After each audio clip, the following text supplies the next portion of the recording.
Number 1, please be at center. Basketball. Candidate number 1. Pick your question.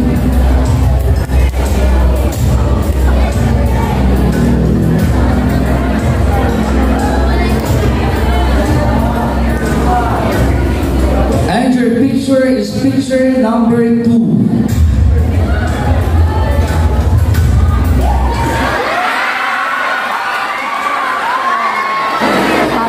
Ang larawang ito ay sa inyo yung bagong labas na laro na nakaka-addict sa lahat ng tao. Yun lang po.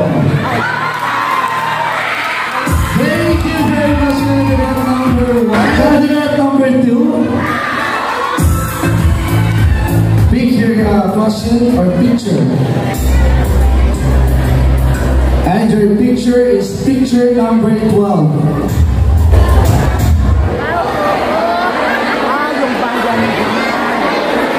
Magandang gabi po sa ating lahat. Good evening. Good evening po, Barangay Kabawaan. This picture po shows the famous tradition in our country, which is the Philippines po, ang bayanihan po. Kung saan po pinapakita yung pagiging likas na matulungin ng Pilipino sa kahit anong kalamidad po ng pagdaanan ng Pilipino. Nariyan po pa rin tayo para pagtulungan ng lahat. Kahit anong pong kalamidad ito, basta tayo sama-sama, makakayanan po natin ito. And I thank you. Thank you very much, candidate number 2. And of course, now please welcome our candidate number 3. Okay, pick your question.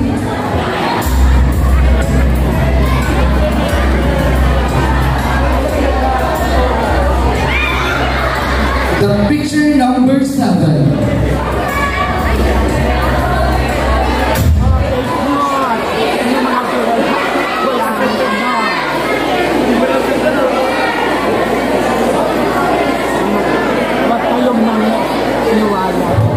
Bago ko po sagutan itong picture na ito, magpapasalamat po ako sa lahat ng naririto, especially sa our judges, Tower SK, sa lahat po na nandito nagsusuporta sa akin. Maraming salamat po.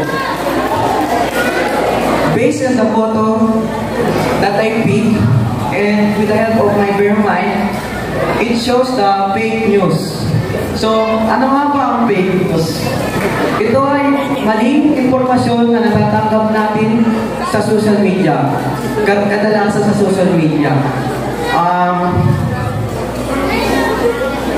Katulad na lamang ng sa mga estudyante dyan, katulad ng suspension, pwede yung yung pag-uwi. Kaya, kailangan natin i-check yung sources bago tayo maniwala. Kaya, think positive para hindi ka maloko ng iba. Thank you very much, candidate number 3. And of course, calling our candidate number 4.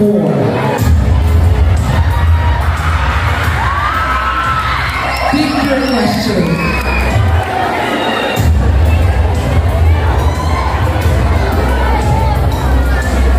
And you pick the question number 5. Thank you so much. Good afternoon, everyone. When I see the picture, the one thing that comes to my mind is environmental awareness. It's important to be aware of what's happening in the environment. Because as a human being, we are responsible to protect our environment. As a human being, we can think, we can speak, and we can do an action. Using our mind, we can think the possible solution to protect our environment. Using our voice, we can advocate, and we can be an inspiration to each and every one of us. And we can do, in action, we can do an action to protect our environment. Always remember, human is the only rational individual. Alam natin kung ano yung tama at mali. And we have a rational choices. Dapat alam natin, dapat pumipili tayo ng tama at nakaka-benefits tayo. And by cleaning our environment, have the future of the next generation, and we can help ourselves, and we can help an environment. And by doing that, we can call a leader, we can call a hero, we can call a bayani. But always remember this: being a leader is have a power to serve, not to serve. Thank you. And of course, that is our candidate number 4, and now our candidate, the excited candidate number 5. Pick your number.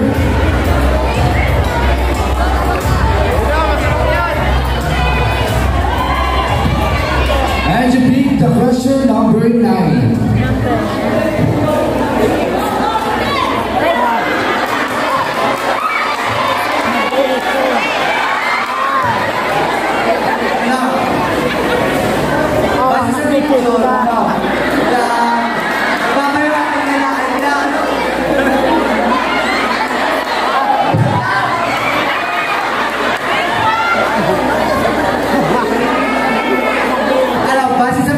Nasa gisa nito, isang tao na nakakaranas ng stress. Stress tapos. Dahil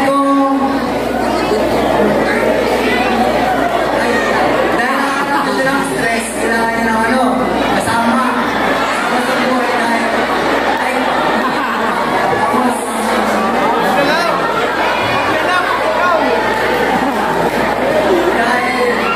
Kung wala tutulong sa kanya, may takit na lang sa kanya.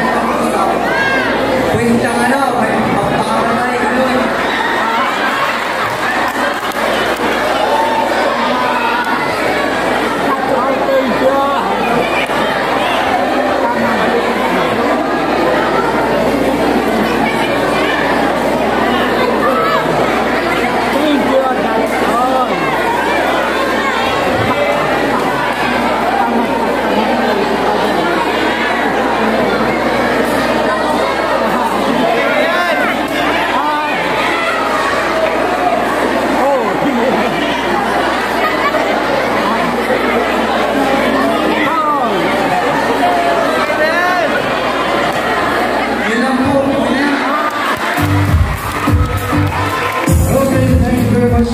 Number 5, and of course our candidate number 6.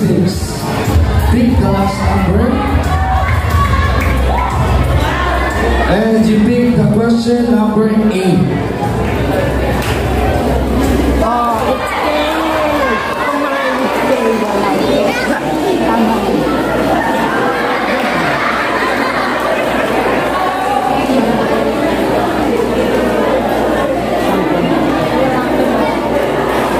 Hello. Ito pong napakita sa larawan na ito. Ito po ay SK Sangguniang Kabataan.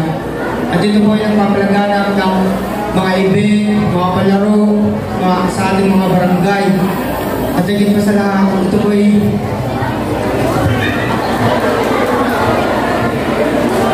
tumutulong din po sa ating mga barangay. Tulad po nito, activity po na ito na budget, kahit ano po nito po. And that's our candidates for the Mr.